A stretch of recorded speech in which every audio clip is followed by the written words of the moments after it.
Ponto de Vista. Apoio Grupo Mendes.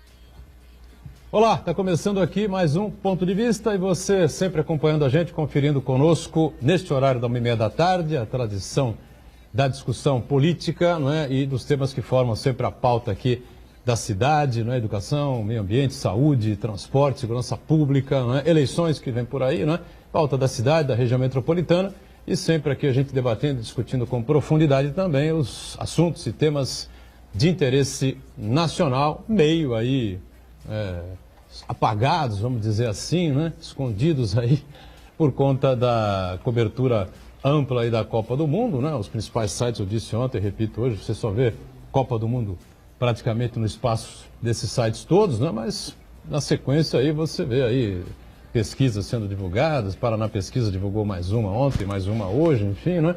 Enfim, o noticiário vai se formando, quando a Copa terminar vai todo mundo dar de cara aí com o processo eleitoral e as convenções no mês de julho, né? Aliás, a Copa termina exatamente no meio de julho, né? Dia 15 de julho.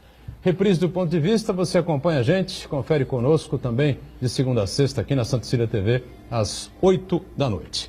Com muita satisfação, Rafael Quaresma está com a gente mais uma vez, né? Coordenador do PROCON, advogado, colabora nessa edição do Ponto de Vista. Tudo bem, Quaresma? Prazer tê-lo a bordo. Tudo bem, Edgar. O prazer é meu em participar, agradeço mais uma vez o convite.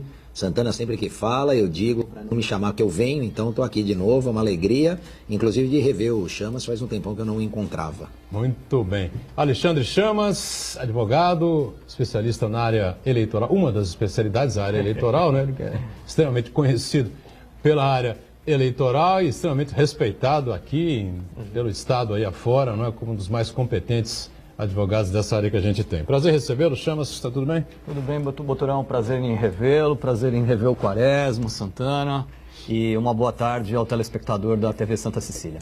E o Marco Santana lá na ponta, atento sempre aí às redes sociais, nossas transmissões aqui do Ponto de Vista, sua participação sempre importante com a gente também. Tudo certo aí, né, Santana? Tudo certo, boa tarde a todos, boa tarde especial que nos acompanha ao vivo. Quero convidar você a participar do programa, mandando sua pergunta, crítica, sugestão, pelo Facebook, Ponto de Vista com Edgar Boturão, ou por e-mail, contato@pontodevista.tv.br.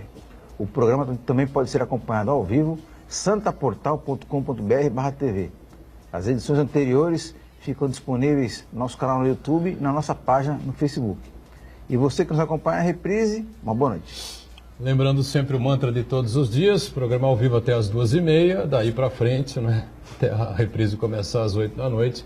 Só Deus sabe o que pode acontecer na República, né? Ontem muita gente se surpreendeu com o 5-0 favorável à ex-ministra e presidente nacional do PT, Gleisi Hoffmann, né, que é senadora da República, mas me parece que a decisão foi mais ou menos lógica, né? Não tínhamos assim provas substanciais, assim, muito concretas de que ela tenha recebido dinheiro, tenha sido recebido dinheiro de propina, na verdade. Eu acho que está mais realmente para Caixa 2, embora ela também tenha vencido, né? Acabou sendo absolvida também do Caixa 2 por 3-2, né? E não sei o que o Chamas pensa, que o Caixa 2 aí é mais na área eleitoral, né, Chamas? A questão do uso de dinheiro não declarado, além de constituir uma irregularidade grave no campo eleitoral, pode constituir crime também. No entanto, como todas as questões em juízo, depende de uma prova cabal. A gente sabe que nesses casos havia a informação proveniente de delações.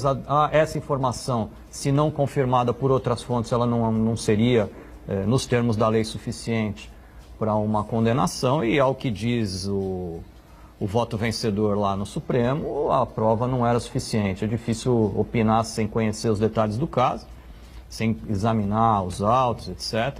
Mas o fato concreto é que não se pode dar credibilidade plena exclusivamente a delações, até porque a lei não permite isso. Então, gostemos ou não, foi absolvida e isso é o que importa nesse momento. A não ser que tenhamos assim, evidências, obviedades, a coisas talvez possa caminhar para o outro lado, né?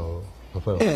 Na verdade, esse é um dos pontos, não é? A gente não pode esquecer, deixar de falar que o juiz é um homem do seu tempo, não é? Então ele precisa também ficar atento às circunstâncias que cercam o caso concreto. Não é minha área direta de atuação, mas eu sei que no direito penal e para o processo penal, essa formação da convicção do magistrado, não é? Sofre algumas limitações diferentes, por exemplo, do processo civil, em que as regras ordinárias de experiência podem servir nesse embasamento, nesse fundamento do juiz. Agora, ali o que se colocou à prova, na minha concepção, foi justamente o que é tido e considerado como prova, fruto desse desdobramento que disse o Chamas, não é?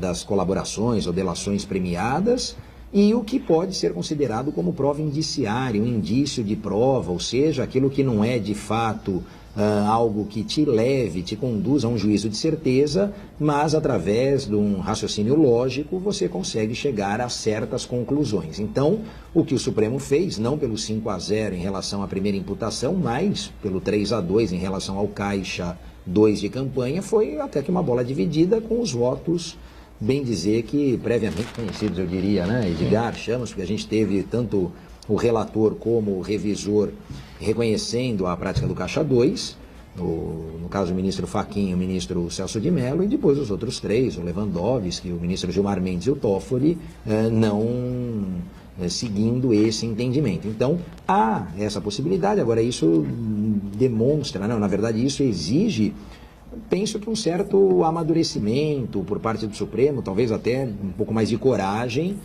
para a gente não falar em outros aspectos. Penso que algo que envolve determinado partido, cujo ministro foi advogado desse partido, no mínimo ele não poderia participar, não é? Eu imagino a dificuldade que tem os professores, ainda bem que não é a matéria que eu leciono, para ensinar hoje o que é impedimento, suspeição, porque ética. Se o... sobretudo ética, não é? Verdade, porque se aquele que foi advogado por longo período de um determinado partido que está envolvido e agora ele é o julgador dessa causa, no mínimo ali, essa falta de ética, vamos falar algum outro conflito, alguma coisa mais gravosa, né? Mas enfim, isso é o que nós temos. Aos dois entendimentos. Não, aliás, me parece que em nenhum desses temas ele deveria, né?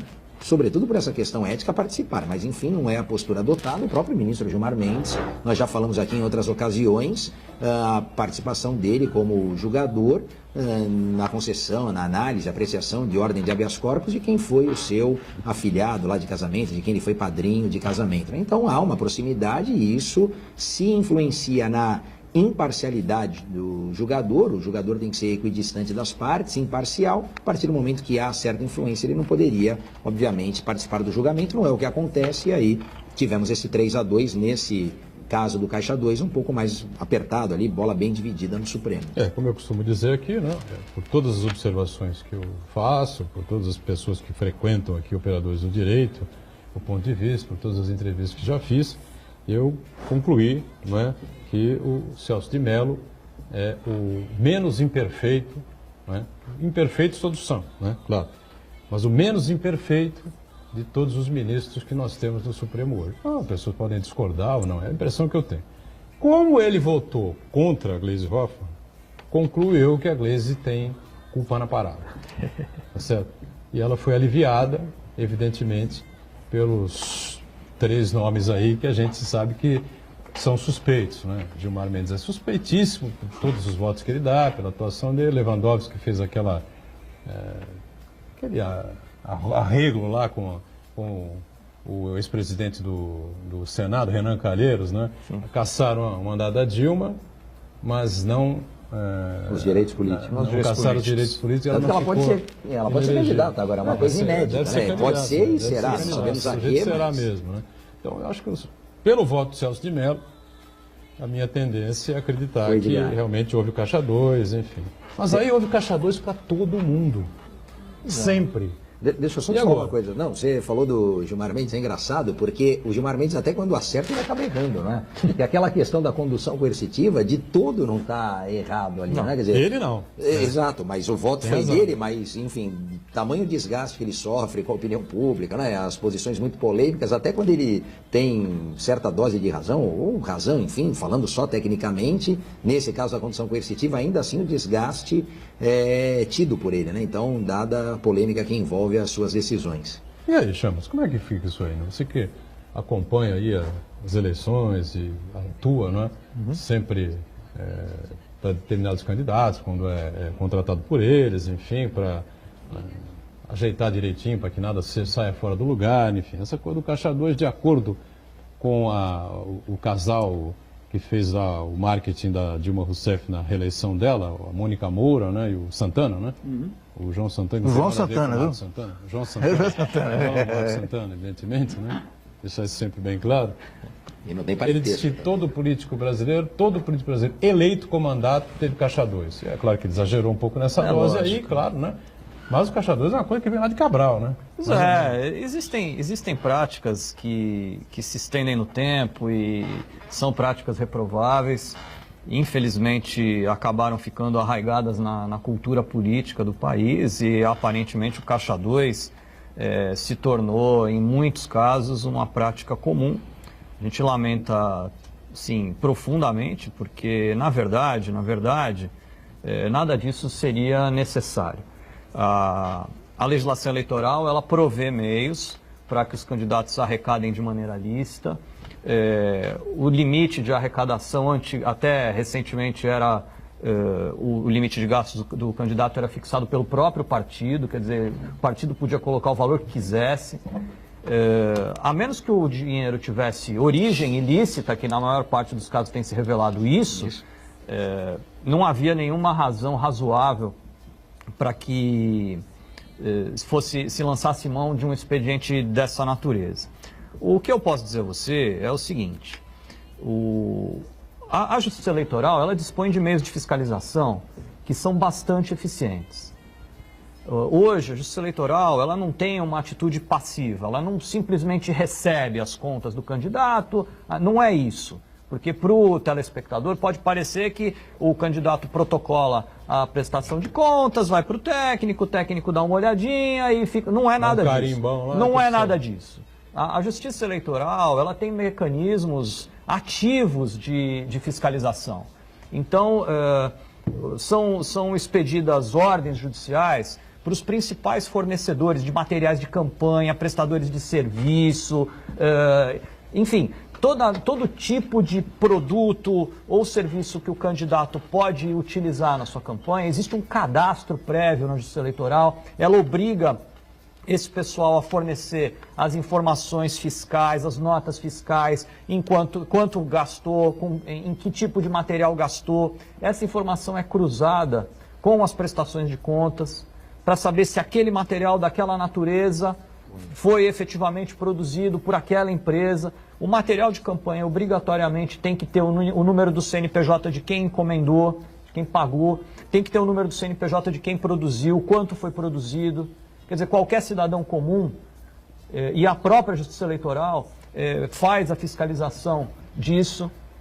Então, existem mecanismos ativos, se cruzam as informações das prestações de contas dos candidatos com as declarações de imposto de renda dos doadores para saber se o doador obedeceu ao limite de doação, porque o doador, pessoa física... 2010 já era assim?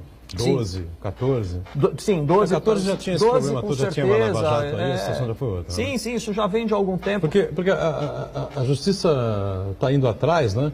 Lava Jato e outras operações aí, de 2010, 2008, essas situações todas, né? Mas aí a resposta dos candidatos é sempre a mesma. As contas foram aprovadas e tal, não sei o quê. O problema é a licitude ou não do dinheiro... Ou o dinheiro que não entrou na prestação de contas, que entrou por baixo do pano, foi gasto por baixo do pano, sabe Deus como, tá certo? Agora, leve em consideração o seguinte: se o ladrão quiser entrar na sua casa, ele vai entrar na sua casa. A gente sempre tem essa né? Eu falo assim, eu vou colocar aqui, em vez de colocar uma janela normal, eu vou colocar uma janela com grade, aí o sujeito vem com um macaco hidráulico e arranca a grade, aí você fala, eu vou colocar uma parede blindada, ele vem com um maçarico, né? E se for um banco, ele faz o túnel e com a britadeira ele destrói o concreto. Então, a gente tem que entender que esse problema todo da desonestidade, do uso do meio ilícito, etc., ele está ligado a uma questão cultural. O sujeito jamais poderia ser candidato. E se foi candidato uma vez e foi pego praticando o ato ilícito, jamais poderia ser candidato de novo. E não é o que se verifica. A gente vai ter uma eleição agora e os nomes que aparecem são os mesmos nomes que têm concorrido historicamente em eleições anteriores, pessoas envolvidas em outros escândalos, etc.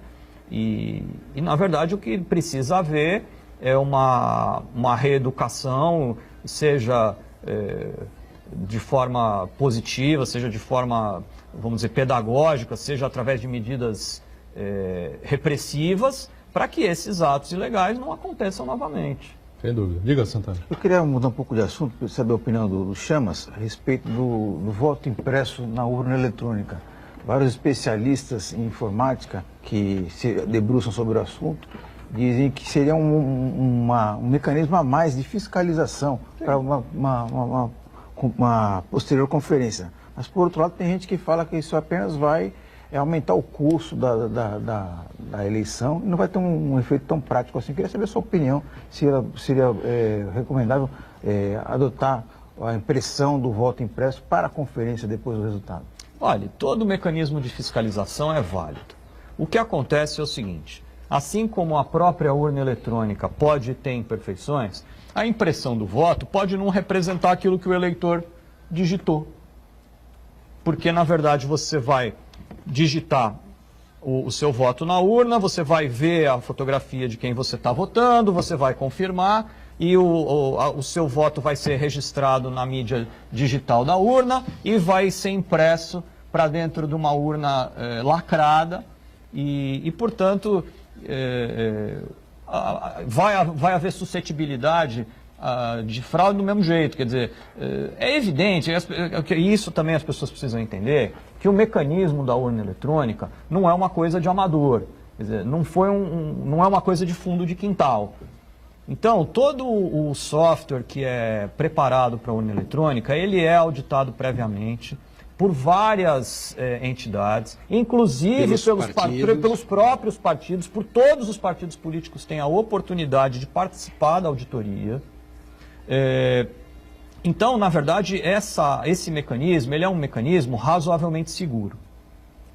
Se podem ocorrer fraudes, existe uma percentagem absolutamente ínfima de risco, absolutamente ínfima, e eu diria que a impressão do voto, embora seja, vamos dizer, um mecanismo a mais de fiscalização, não vai mudar esse percentual que é absolutamente ridículo de chance de problemas em urna eletrônica. Você tem notícia, toda eleição você tem notícia do sujeito que foi lá, que sai da sessão eleitoral reclamando, dizendo, não, eu digitei o número do meu candidato e apareceu a foto do outro.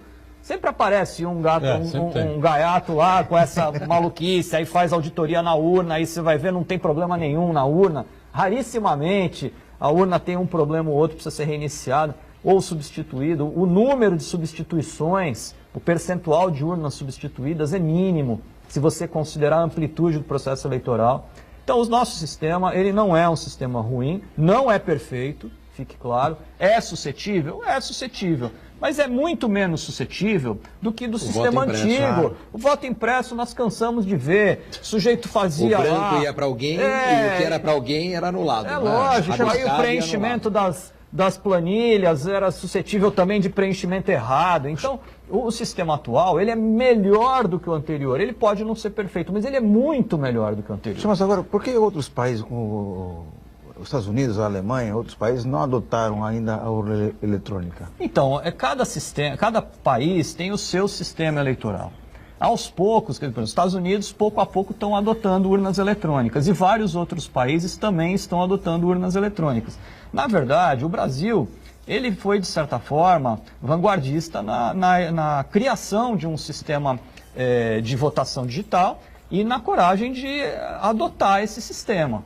E isso a gente tem que reconhecer. Talvez, como eu disse, talvez não seja um sistema perfeito, mas é um sistema que melhora a cada eleição, com um índice de problemas relativamente baixo. E existem países onde, por exemplo, você vai ver na Suíça, você manda o voto pelo correio.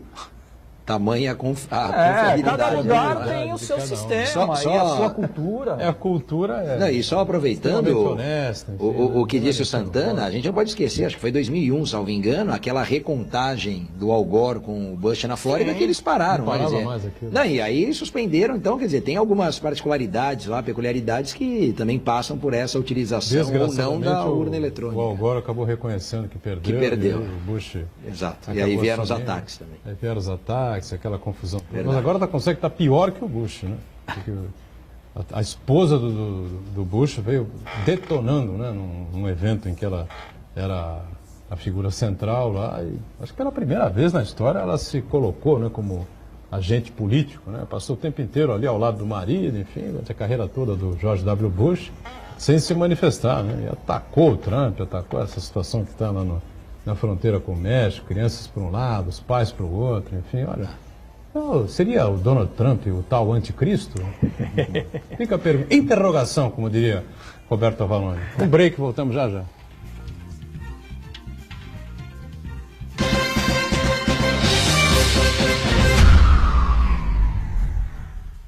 Existe um lugar em Santos onde você encontra os empreendimentos mais fascinantes da região. Um lugar amplo, aconchegante, feito para oferecer o melhor atendimento para você. Um lugar que reúne as melhores opções residenciais e comerciais nos bairros mais nobres de Santos. Um lugar que a gente nem precisava dizer, porque você já sabe. Central de Vendas Grupo Mendes, Rua Guaiaó 55, Aparecida. Venha fechar um bom negócio para abrir as portas do seu novo lugar.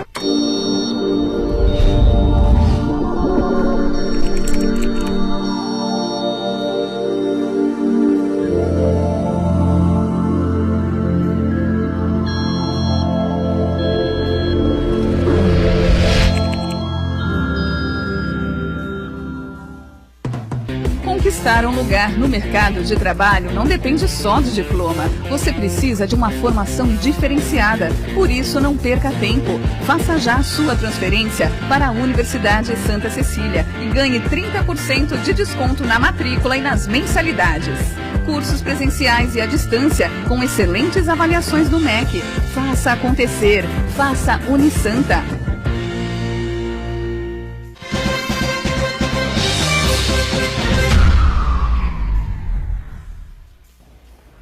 Muito bem, sequência aqui do nosso ponto de vista. Hoje recebendo aqui o Rafael Quaresma, que é o coordenador do PROCON Santos, o Alexandre Chamas, advogado, especialista na área eleitoral, Marcos Santana aí sempre acompanhando as redes sociais. Eu queria saber do Quaresma o seguinte, se esse eleitor citado pelo Chamas no bloco anterior, né, que vai lá, digita o número de um candidato, aparece a foto do outro, vai reclamar, esse cara pode reclamar no PROCON que o voto dele não era correto, alguma coisa desse tipo, não? O eleitor é um consumidor ou não? Já pensou se pudesse? Meu Deus do céu, aí que a gente ia ter mais trabalho, não bastasse toda essa lambança com diesel, com a paralisação que vem tirando o nosso sono, né? O pessoal está trabalhando bastante também, sobretudo a fiscalização do PROCON de Santos. Nós conseguimos oficiar os 67 postos e recebemos a resposta de grande parte deles para aferir ali na comparação, né, entre a nota de compra, a nota de venda, o valor disponível, o percentual de desconto repassado, enfim, porque tudo isso gera relação de consumo. Menos mal, não sei se é um alento ou não, mas toda essa vinculação, essa relação eleitoral tem as regras próprias, tem uma justiça própria, não é? Então, não dá embora alguns candidatos já até falaram isso, viu, Edgar? Eu me lembro até já de ter sido interpelado uma outra vez por conta disso. Falaram, mas se o candidato prometeu e não cumpriu, não é? Não só esse caso, agora se eu digito na urna A e aparece B, se isso geraria alguma espécie de descobrimento de oferta, propaganda enganosa, prática abusiva, né? Que está tudo lá no Código de Defesa do Consumidor. Imaginou, Chamas? Aí a gente já tem que dividir essa parte eleitoral. Mas menos mal que a gente já tem muito trabalho, a gente brinca, né? Eu tenho um grupo aqui de WhatsApp que pega PROCON do Brasil inteiro, são quase 1000 PROCONs e uns 300 nesse grupo de WhatsApp. É impossível de acompanhar, mas naquilo que a gente acompanha, o pessoal brinca e diz, olha, você tem que entender de palito de fósforo a turbina de avião, porque tem tudo, não é? Saiu agora, recentemente, até, na verdade a multa foi aplicada dia 28, mas a publicação no Diário Oficial da União foi no início da semana, um grande site de venda de passagens, hotéis, pela internet, do DPDC, o Departamento de Proteção e Defesa do Consumidor, de 7,5 milhões de reais, por trabalhar nos bastidores, né, usando da tecnologia, inclusive, o oferecimento de certos destinos, hotéis, roteiros e segregando, impedindo a veiculação e a compra de outros, né? Então, aqueles que tinham uma procura maior, eles seguravam, aqueles que, digamos, estavam com mais difícil possibilidade de venda, eles ofertavam. E se fez um estudo, se monitorou e se aplicou essa multa. Mas então tem muita coisa para a relação de consumo, essa parte eleitoral, respondendo a você, não faz parte do nosso já vasto campo de atuação. O Quaresma lembrou do WhatsApp aqui, a gente conversava antes da entrada aqui no programa, com o Quaresma sobre as redes sociais, né? Porque há aí um temor enorme, né, da tal fake news, enfim, né? E há uma novidade aí de que os partidos políticos, ou o candidato, né, pode lá postar a sua mensagem, né? E depois impulsioná-la aí, não sei quantas milhões de vezes, né? Sim. Para milhões de pessoas e enfim. Mas isso tem um regramento, aí é melhor o pessoal ficar atento a isso, né, Chamas? É isso. Essa questão das redes sociais, ela já foi objeto de enorme controvérsia na eleição anterior. Essa controvérsia ela ficou centrada em duas grandes questões. Foi a divulgação de fake news. A gente teve no Brasil inteiro uma inundação de postagens totalmente malucas, coisas absurdas, ofensivas, etc. Isso gerou tanto para o veículo da postagem, quer dizer, para a rede social, quanto para o autor da postagem, isso rendeu multas, processos criminais e até ações de improbidade administrativa. Por quê? Porque divulgar notícia falsa, fato manifestamente insabido, ou manifestamente inverídico, etc., isso constitui crime eleitoral. E são crimes eleitorais relativamente graves, com penas relativamente pesadas, e a identificação do autor não é uma identificação difícil.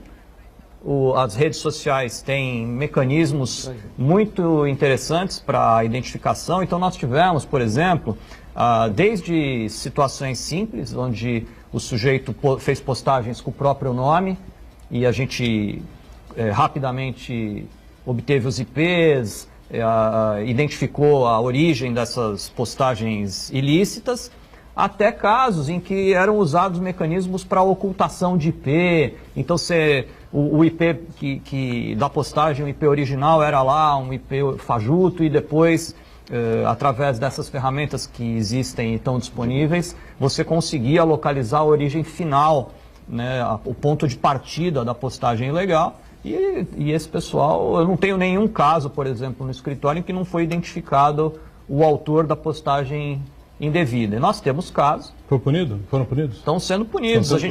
Nós temos lá gente denunciada por crime eleitoral em vários casos. Nós temos pelo menos 2 inquéritos policiais federais correndo contra autores de páginas, pessoas que fizeram vídeos, pessoas que fizeram live ofendendo candidatos, postagem de charges ofensivas, e o que mais nós tivemos foi a divulgação de notícias falsas. E essa preocupação do Tribunal Superior Eleitoral em criar mecanismos para punir a tal da fake news, ela decorre disso, do crescimento absurdo que houve na eleição anterior, desse tipo de expediente.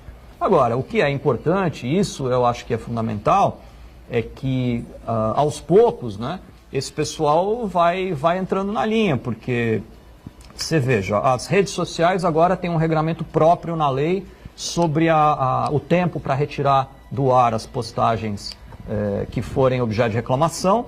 Elas respondem por multa sem prejuízo de perdas e danos. Elas têm a obrigação de identificar o ofensor rapidamente. Uma vez identificado, a gente consegue rapidamente saber também se houve impulsionamento ou não. Sempre que houver impulsionamento de qualquer tipo de material eleitoral, isso tem que estar expressamente constando da postagem. E o impulsionamento, quer dizer, o pagamento da difusão dessas postagens de cunho eleitoral, ele não pode ser feito pelo cidadão comum. Então, eu sou simpatizante do candidato X, vou fazer lá uma postagem, fiz a postagem e achei que ficou linda. Então eu vou fazer o seguinte, eu vou botar lá o meu cartão de crédito e vou divulgar esse negócio. Não posso fazer isso. O cidadão comum não pode impulsionar. É proibido propaganda paga na internet. Tecnicamente ele pode, não é? Ou não? Não, embora haja disponibilidade do serviço, a lei não permite. Porque precisa deixar claro o seguinte, um maluco qualquer aí, ou vários malucos, vão acontecer um monte desses caras. Querendo ajudar, acaba atrapalhando o candidato. Exatamente, porque vão querer impulsionar por conta própria, vão conseguir fazer e vão se ferrar, né? Não pode. Só quem pode pagar impulsionamento é o candidato, partido ou coligação. Cidadão comum não pode fazer nenhum tipo de propaganda paga na internet. Chamas, há muito tempo atrás, quando não existia internet, os candidatos eles costumavam fazer anúncio em jornais, né? Continua podendo. Inclusive no Jornal da Hora eles faziam, né? E agora tem essa possibilidade de fazer um impulsionamento na internet. Isso. A legislação mudou, então os veículos impressos estabeleceu-se um limite, né? De tamanho. Na internet também tem esse limite de impulsionamento? Você fica limitado ao gasto eleitoral. Existe um patamar de gasto que você pode despender com essas coisas. Nos jornais você continua podendo 1/8 de página para a folha de tamanho normal e de 1/4 de página para tabloide. O que mais a gente teria de novidade é que houve uma série de restrições adicionais. A gente já eu venho toda eleição eu venho aqui e falo que a gente vai ter uma campanha secreta, porque cada vez é mais restrita, né, a campanha. É o velório eleitoral, né, que se criou no Brasil. Você pode cada vez utilizar um menor número de ferramentas para divulgar a candidatura e esse ano não será diferente. Teremos maior número de restrições ainda. Então, por exemplo, na sua casa você não pode colocar uma placa, você pode colocar um adesivo na janela de até 50 centímetros quadrados, não mais que isso. Mas eu quero pôr 2 adesivos, então você só pode pôr 2 adesivos de 25 centímetros quadrados para somar meio metro quadrado. Então acabou, quer dizer, você não pode fazer praticamente nenhum tipo de campanha, dessa campanha de baixo custo, que é típica do candidato local. Isso privilegia, evidentemente, aquelas pessoas que já detêm cargo eletivo, que têm visibilidade ou que por alguma outra questão já têm acesso aos meios de comunicação social. É engraçado que a ideia é oposta, né?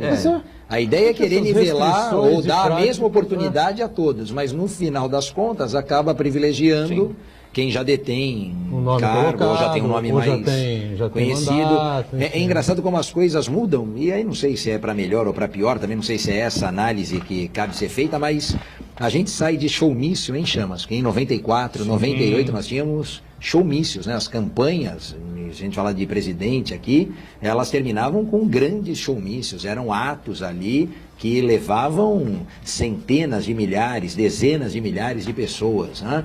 Eu me lembro de um aqui que teve em 94 até, né? Em 1989, na praia. A campanha presidencial do Mário Covas foi encerrada aqui, uma baita festa. A de 94 também foi, né? Quando 94 elegeu Fernando Henrique Cardoso e Mário Covas. Na praia do Gonzaga ali, era um evento. Né? E hoje você vê, você não tem nada disso. O último showmício. Era showmício foi mesmo, aqui na praia do Gonzaga. É proibido a apresentação de qualquer tipo de artista em evento eleitoral. A gente tem... Evidente que o candidato sempre tenta dar um jeitinho, né? Então primeiro ele vai fazer uma reuniãozinha, daqui a pouco ele vem e diz para você, olha, a reuniãozinha ela vai ter talvez aí umas 5.000 pessoas. Pô, mas, né? Não, mas não vai ter nada, eu vou subir, vou falar. vai ter um amigo meu que canta e toca muito bem, fala, mas não pode ter apresentação artística. Não, mas ele não vai ter show, ele só vai dar uma canja.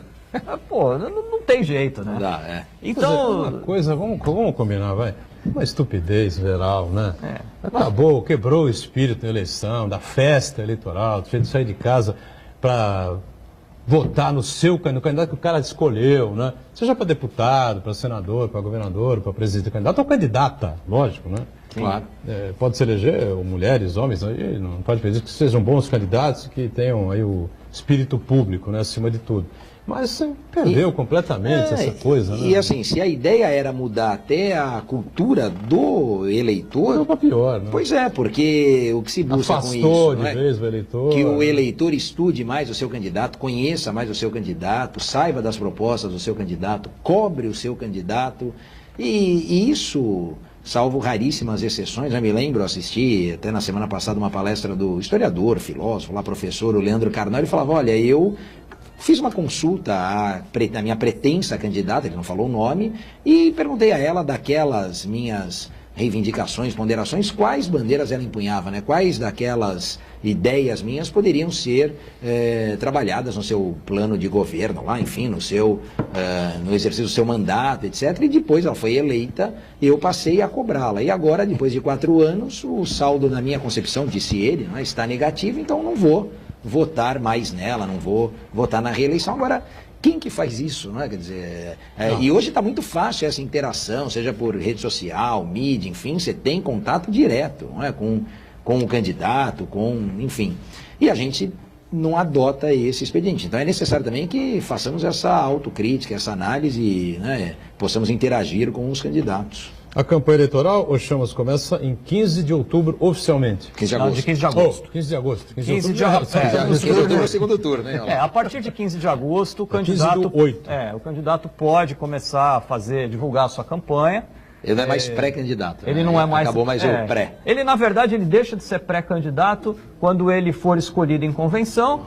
Aí ele está escolhido em convenção, ele já é um candidato, vai ter a candidatura registrada logo na sequência e aí, em 15 de agosto, ele pode começar a fazer propaganda eleitoral. Agora, o candidato ele não pode gastar nenhum centavo e nem arrecadar nenhum centavo antes de ter se inscrito no CNPJ e ter aberto a conta de campanha. Só depois disso ele pode arrecadar dinheiro e pode fazer gastos eleitorais. Mas tem uma exceção que vai bater na sua porta lá no PROCON. Pronto. Você pensou que ia escapar, mas você não vai. Vamos lá, me conta então que eu não estou nem sabendo dessa. A lei eleitoral, ela trouxe uma mudança interessante. Ela criou a possibilidade de uma pré-arrecadação através do crowdfunding. A vaquinha da internet, né? A chamada vaquinha. Vaquinha virtual. Então, a vaquinha virtual pode acontecer a partir de 15 de maio. E como é que funciona isso? Eu só posso utilizar plataformas que preencham determinados requisitos e que tenham se inscrito para tanto junto à Justiça Eleitoral. Então o candidato procura essas plataformas e começa a arrecadar. O problema é que esse dinheiro não vai para o candidato imediatamente. A entidade arrecadadora só vai poder liberar esse recurso para o candidato depois que ele for candidato, porque em 15 de maio ele não é candidato ainda. O dinheiro fica onde? Ele é um pré-candidato, o dinheiro fica com a entidade arrecadadora. O que é uma entidade arrecadadora? Nesse caso, site, a empresa de crowdfunding. Né? A empresa? Sim. A menos que, por exemplo... Está tudo profissionalizado. A menos que hajam partidos, etc., que se habilitem a fazer isso. E o depósito é feito transferência? Essa vaquinha ela emite um recibo identificado e ela tem todos os mecanismos de controle que depois vão ser transferidos para a Justiça Eleitoral poder cruzar os dados do doador com o imposto de renda dele para saber se ele obedeceu o limite de doações. Só que nós vamos ter o seguinte problema. E os candidatos que não conseguirem, por exemplo, o registro de candidatura, tiverem registro de candidatura cassados, ou ainda aqueles que não conseguirem na convenção do partido, emitidos como candidatos. não conseguem devolver o dinheiro. Pois tem que devolver o dinheiro para o doador. E o doador, isso é obrigatório. A iniciativa de pedir o dinheiro de volta é do doador. Então vai se criar um salseiro, porque esse cara que doou para o cidadão X, que eventualmente não conseguiu a vaga para concorrer à eleição, vai Mas ter tem direito um processo complicado, a é uma coisa reaver. fácil de você... É um mistério ainda. É um mistério isso. A gente está começando a pôr a mão sobre isso. No Brasil sempre tem alguma coisa para uma vírgula. Nunca coisa assim é absolutamente, né, Agora, você clara, não- objetiva. Faz a lei, Aquela mas não vírgula regulamenta, ali né? que fala, meu Deus do céu, como é que o cara vai devolver o dinheiro se não for o candidato? E aí? E se for caçado durante a campanha? Também Não, tem você que devolver. criou uma série de mecanismos, de situações de difícil previsibilidade, porque assim, o sujeito pode ser caçado porque não ostentava condições naquele momento.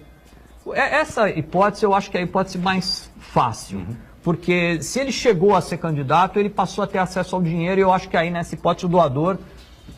Não tem como reclamar, Não tem como reclamar, ele assumiu o risco. Mas o sujeito que não consegue a vaga, isso vai acontecer.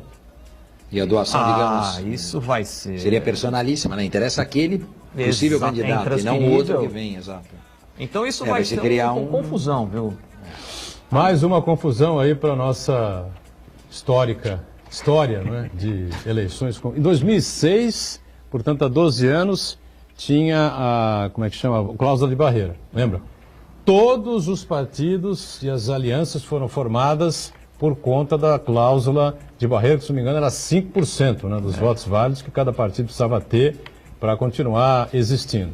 As eleições transcorreram em cima disso, as pessoas votaram em determinados candidatos até com a possibilidade de excluir alguns partidos e de manter aqueles que tinham uma certa credibilidade, enfim, né? Aí acabaram as eleições, um mês depois o STF derrubou tudo, não valia mais nada daquilo. Aliás, acho que as eleições de 2006 deveriam ter sido feitas novamente, para cancelar aquela eleição, porque não valeu o sistema que foi utilizado. Um break, voltamos já já. No Brasil é assim.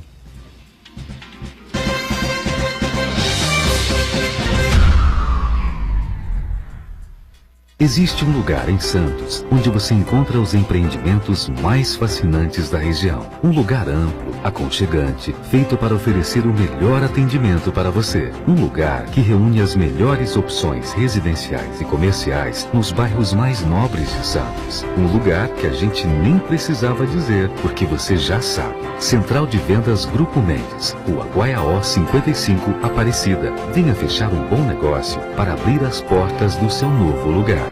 O livro das arquibancadas, a Presidência 2002 de Marcelo Teixeira, está à venda na Unisanta com preço promocional de lançamento. A obra indispensável para os amantes do futebol e do Santos Futebol Clube pode ser adquirida no Centro de Atendimento Integrado, na Rua Oswaldo Cruz, número 300, das 8 da manhã às 8 da noite, de segunda a sexta, e aos sábados, das 9 às 11 da manhã. Se você quiser, pode pedir pelo e-mail tesouraria@unisanta.br e receba por Sedex, ou nas livrarias Nobel e Martins Fontes, em Santos. Das arquibancadas, a Presidência 2002 de Marcelo Teixeira. Adquira o seu agora mesmo. A sua música.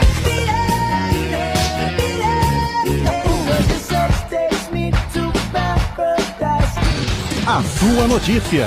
107,7 Notícias. O seu locutor. A sua promoção.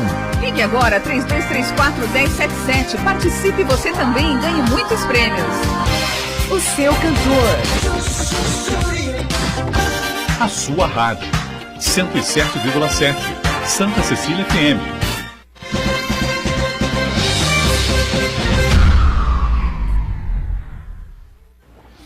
Muito bem, o Chamas estava aqui discutindo conosco, aqui explicando para a gente a mudança na legislação de alguns itens que não configuram campanha eleitoral antecipada, né? Mas aí para as pessoas que estão fazendo campanha para determinado candidato, Sim. É isso, né? Ou do próprio Ou candidato. do próprio candidato também, né? Por exemplo, mudou o quê?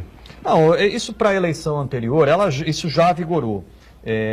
Não configura propaganda eleitoral antecipada, desde que não envolva pedido de voto, menção à candidatura ou exaltação às qualidades pessoais do pré-candidato, os seguintes atos: participação em entrevistas de rádio e TV, inclusive com exposição de plataformas e projetos, realização de encontros, seminários ou congressos, realização de prévias partidárias, divulgação de atos parlamentares, divulgação de posicionamento pessoal sobre questões políticas.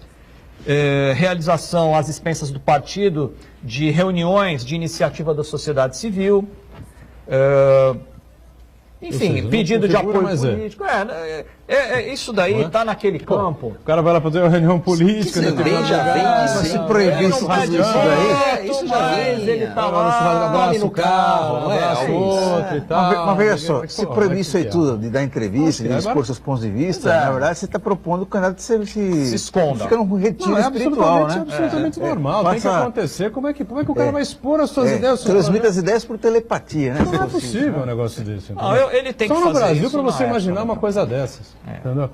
Então, o cara é candidato, daqui a pouco o candidato vai passar a eleição inteira sem se manifestar. Não, durante a Aí na época véspera da eleição, aí você fala, pô, hoje é eleição, mas não tem candidato nenhum. Tem sim, entra lá no site, não sei das quantas, não sei o que, lá do final do Olha mundo, o estão todos currículo, lá. Para você escolher, entendeu? Você não vê nenhum na rua, nem na televisão, nem coisa nenhuma. Um dia vai chegar nisso, entendeu? E na hora H você vai decidir, ó.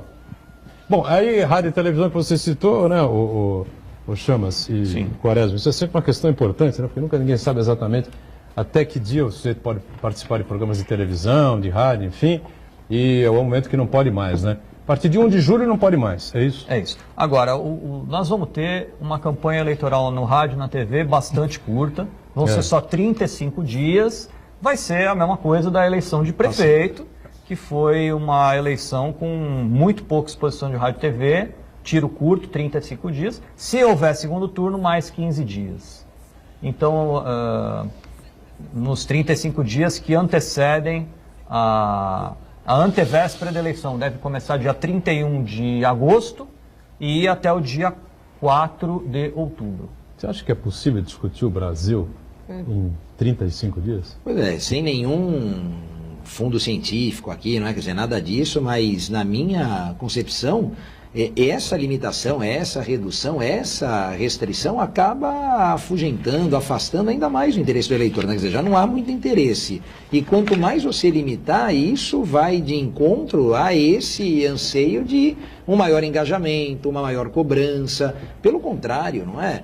Me parece querer ser mais realista que o rei, não é? Quer dizer, se impedir, evitar, não querer que se faça, ok, certas atitudes, certas condutas, estas sim. Agora, o debate, a troca de ideias, enfim, a colocação dos pré-candidatos, pretensos candidatos, possíveis candidatos, isso faz parte do jogo. Isso é necessário até para que haja esse amadurecimento que tanto clamamos, né? Então, o Chamas lembrou bem, eu me recordo bastante da de 2016, né? Lembrei até da de 94, não vou esquecer da de 2016, mas a de 2016 realmente chamou a atenção por essa exiguidade de tempo, né?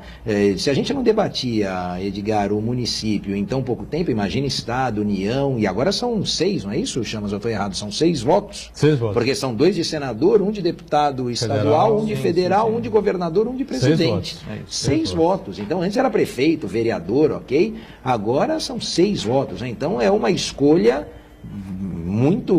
de muito maior responsabilidade, penso eu. Lembrando que para senador, esses 2 nomes a serem escolhidos terão maior mandato da República, não é? São 8 anos de mandato, então não é alguma coisa que você vai trocar daqui a 4 também. Então é muito importante essa reflexão. E veja, se nós temos certa dificuldade, né? Pelo menos falo por mim aqui, em conhecer os nomes, eu imagino a grande parte da população, né, a maior parcela da população, que já não tem essa proximidade, não tem esse interesse e não busca. Você falou até de pesquisa, eu soube de algumas pesquisas, me chamou a atenção o nome das opções ali, né? Porque muitos, falando do Senado, então, 2, 3 eu sabia, tinha ouvido falar, muitos ali são novidades, né? Absolutamente.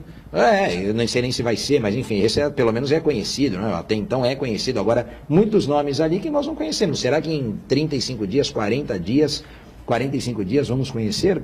Acho que é alguma coisa para a gente pensar. Se você somar isso, o fato de que o candidato a presidente só aparece 3 vezes por semana, às terças, quintas e sábados, em 2 blocos de 10 minutos, dividido entre todos os candidatos, você vai assistir algum tipo de exibição sobre as plataformas, etc., talvez uns 15 minutos. Em pílulas. 15 minutos no todo, pílulas, né? No todo, tá 15 minutos. Mais as inserções ao longo do dia, que são muito curtas. Então você reduz o debate político e o debate eleitoral a nada. Aos debates propriamente ditos, que tem uma audiência pequena. Ficou a venda de um produto, como se você estivesse vendendo lá um shampoo, um papel higiênico, um Bombril, qualquer coisa assim. E por outro lado, você tem toda essa sorte de limitação na plataforma, na questão das redes sociais, né? Quer dizer, se dissesse, não, eu tenho a TV, né, em menor escala, enfim, mas eu tenho as redes sociais que agora tem um grande alcance, né? Inclusive muitos programas também são exibidos pelas redes sociais, etc. Mas eu também tenho essa limitação lá, quer dizer, você não consegue escapar de nenhum jeito. Você limita na TV, no horário eleitoral gratuito, que também não é gratuito, mas enfim, e tem essa restrição nas redes sociais, enfim, nessa outra plataforma, complicado. Diga, Santana. Registrar a participação do Marcos Rogério Peralta, ele que é analista de sistema. Ele diz que até na NASA invadiram os computadores e os bancos vivem criando travas e mecanismos de segurança. Aí ele pergunta, vocês querem realmente me convencer que são honestas essas urnas? O Amilcar Brunazzo, que é um engenheiro há muito tempo, que ele contesta as urnas eletrônicas, mas no seguinte sentido, não é que não presta, que não serve, que as urnas... Você não prova que as urnas eletrônicas são desonestas, ou tem a possibilidade de você direcionar votos para quem queira e tal. Não prova que faça isso, mas também não prova que não faz, que não pode. Fica uma interrogaçãozinha ali e tal, sempre nesse aspecto. A gente deve enxergar a coisa, acho que de outra maneira, quer dizer, todo sistema é suscetível de fraude. Todo sistema é suscetível de fraude. É inventado pelo homem, né? Dos sistemas disponíveis, esse sistema tem se revelado não totalmente seguro, mas menos suscetível de fraude do que os demais sistemas que eram utilizados para a mesma finalidade. Então, nessa linha, você acaba, de alguma maneira, preferindo aquele sistema que é menos inseguro. Agora, dizer que o sistema é totalmente seguro, eu não posso dizer isso e acho que ninguém pode. Diga. Aproveitar a participação do Chamas aqui, vai fazer a pergunta que não quer calar, eu acho que muita gente tem dúvida. Lula? Agora, exatamente, né? Porque o Chamas é um especialista na área e ele vai conseguir fazer uma análise desprovida de paixão, porque esse assunto tem muita paixão e relativa à candidatura do presidente Lula. O presidente Lula está preso, ainda assim o PT insiste que o candidato do partido é o ex-presidente Lula e vai fazer todos os trâmites necessários ao que tudo indica, vai ser uma candidatura sub judice. Então eu queria saber da sua análise se é possível o PT levar essa candidatura até as últimas consequências, ou se não, se a Justiça Eleitoral já tem instrumentos de, assim, a partir do momento de que o partido apresente a candidatura, formalize, a Justiça Eleitoral possa simplesmente negar o registro da candidatura. Então, a negativa do registro de candidatura é um processo judicial ao qual é garantido ao acusado o direito de defesa. Então, uma negativa de registro pura e simples, sumária, não acontecerá. Em tese, ele pode requerer o registro da candidatura, fazer a campanha durante algum tempo sob júdice, e se não preencher os requisitos de elegibilidade, em algum momento vai ser excluído do pleito. Agora, a lei garante ao partido a possibilidade de substituir o candidato até 20 dias antes da eleição. Vai ser alterada a foto da urna, etc., e o candidato substituto, então, concorre. Qual é a estratégia do PT? Só o tempo vai dizer. Agora, se o presidente Lula preenche ou não preenche os requisitos de admissibilidade da candidatura, eles são aferidos na data do registro, na data do pedido de registro. Qual é o limite? É logo em seguida, depois do término das convenções, deve ir até dia 6, talvez, de agosto. Se não me falha a memória. Vai entrar no limite, né? Sim. Claro. Então, muito bem. Naquele momento é que se vai saber se ele preenche ou não os requisitos. Se é hoje ele estaria em tese dentro daquelas condições de inelegibilidade da Lei Complementar 64, ou seja, ele é condenado em processo criminal, em segunda instância, inclusive com imposição de pena privativa de liberdade, etc., como todo mundo sabe. Então, se hoje fosse o registro, Hoje ele não participaria. Não participaria. Agora, na data do requerimento é que se vai aferir as condições de elegibilidade. Duvido que até lá isso... E, bom, o futuro a Deus pertence, né? Mas... Até porque há novo pedido de habeas nunca corpus. se sabe. Então. Né? No Brasil tudo é possível, até o impossível, né? Terça-feira, dia 26, nós teremos Com novamente dois a pontos, segunda dois pontos que a gente não pode esquecer, hein? Não, 2-0. Não, sim, e 2 pontos que vão, obviamente, influenciar nessa decisão, nesse julgamento, que é o recesso do Supremo, né, porque eles param na sexta subsequente, do dia 29, param por 30 É dias. uma vergonha. E a Copa do Mundo, né? Então, como a Copa do Mundo também rouba parte das atenções, se não todas as atenções, isso pode, de certa maneira, fazer com que alguma novidade aí apareça. Agora, só para acalmar o telespectador, se tem algum receio em relação a isso, não é muito a quantidade de habeas corpus impetrados, né? Mas sim se há ou não fato novo que seja alguma nova decisão. Então, também não conheço o processo, disse já, não é minha área, mas se a situação está como posta anteriormente, nada justifica uma reapreciação, uma nova apreciação. Tem tanto processo, tem tanta decisão que precisa ser proferida. Mas o Gilmar Nesse Mendes, processo já está bastante coisa decidida. Gilmar Mendes, o Ricardo Lewandowski e o Dias Toffoli, eles não votaram contra a prisão em segunda instância? Sim. Acompanhados do Celso de Mello, e até por isso eu acho que, de alguma maneira, mas há razão aí, porque a Constituição diz isso. Né? Mas você tem um óbice aí, Edgar, que é a supremacia de uma turma julgadora frente ao pleno, não é? Quer dizer, quem decidiu foi o plenário do Supremo. E em algum momento anterior eles já foram provocados nesse sentido, até por decisão monocrática, ou seja, decisão única, individual de um ministro, e eles falaram, não, eu individualmente não vou decidir ou analisar aquilo que os meus pares decidiram, aquilo que o plenário, aquilo que foi objeto de decisão no plenário. Então agora a turma também precisa ter... Né? E acredito que terá essa cautela, justamente porque é uma decisão de 5 contra uma decisão dos 11. Então, eles vão contrariar os próprios votos. Não, na verdade, respeitando eu acho que não haverá contradição, porque sequer eles vão apreciar na medida em que aquilo já foi apreciado. A convicção de cada um continua sendo a mesma. Por eles seria concedida, certamente, e a ordem foi... O relator não é o Fachin? O ministro Fachin? O relator do habeas corpus é o Fachin, né? Ele está prevendo, não podia ter acredito recusado, que caia nele.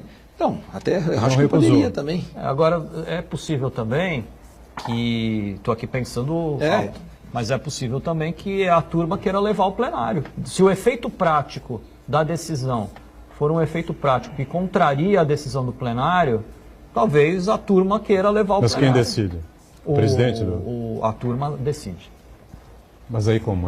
Cada um dá o presidente seu da voto? Turma. O presidente da turma é o Lewandowski? É o Lewandowski. Olha, eu não sei não, hein? Tem cara de... Não sei. Se bem que o ministro Celso de Mello, que tá nessa turma também, evidentemente que vai agir com uma maneira mais, vamos dizer assim, reta. Não é? Mais reta e mais coerente. Embora ele tenha votado contra a prisão em segunda instância, porque a Constituição é clara. O Gastone esteve aqui e vários outros operadores do direito deixaram absolutamente claro isso aqui. A Constituição diz que só prende após transitado em julgado. E o Elia Jacó recentemente ainda disse aqui, como é que não se discute prova? Se discute prova na terceira instância, o Santana lembra bem, né? A participação dele há 10 dias, 15 dias aqui conosco, né? Então, é uma chance enorme de eles darem o troco, né? Porque perderam por 6-5, também foi uma decisão polêmica, né? Decidida no último voto. Agora, tem um voto ali que é passível de mudança. São aqui 2 operadores do direito que, evidentemente, têm... Agora, eu duvido que isso vá ser decidido... Mas essa decisão aí que vai ser tomada na terça-feira... A partir de setembro, com o novo presidente do Supremo. Mas ela diz respeito apenas à questão da liberdade, Lula, não diz respeito à elegibilidade dele. É liberdade. Mas é que tá, né? O pessoal acha que ele vai por aí, se ele tiver livre, ele vai fazer a campanha, né? Evidentemente vai pedir voto pro PT, pro 13 o tempo todo, falar nisso o tempo todo, enfim, na hora H não podendo, faz bem, ele lança provavelmente o Fernando Haddad, né? Sei lá o que o Fernando Haddad vai fazer aí, se vai conseguir... O poste da vez, né? Lança outro poste aí, né? Não, é a segunda vez, né? O Fernando Haddad foi um poste uma vez, né? Sim. O prefeito ganhou no segundo turno. E agora seria posto pela segunda vez. Alexandre Chama, você está convocado aí para voltar aqui num período mais próximo às eleições, quando o pessoal estiver assim mais, né? A coisa estiver pegando, a temperatura estiver mais alta, enfim. Não, por enquanto estava tudo muito ameno, estamos aí na Copa do Mundo, né? Tá a Copa fácil, do Mundo xoxa, né? Xoxa como eu nunca vi na minha vida, sinceramente. 50 e poucos anos acompanhando futebol. Nem Nunca parece Copa, imaginei hein? assistir uma Copa do Mundo com um clima assim tão distanciado aí do brasileiro. Até porque a seleção não empolgou, mas aí também a seleção brasileira não é culpa da seleção brasileira, porque a Argentina não empolga. A Espanha também não empolgou, porque... Quem está empolgando é Portugal. Né? O Gajo lá que já fez 4 gols. De 4 gols feitos, os 4 são dele. São dele.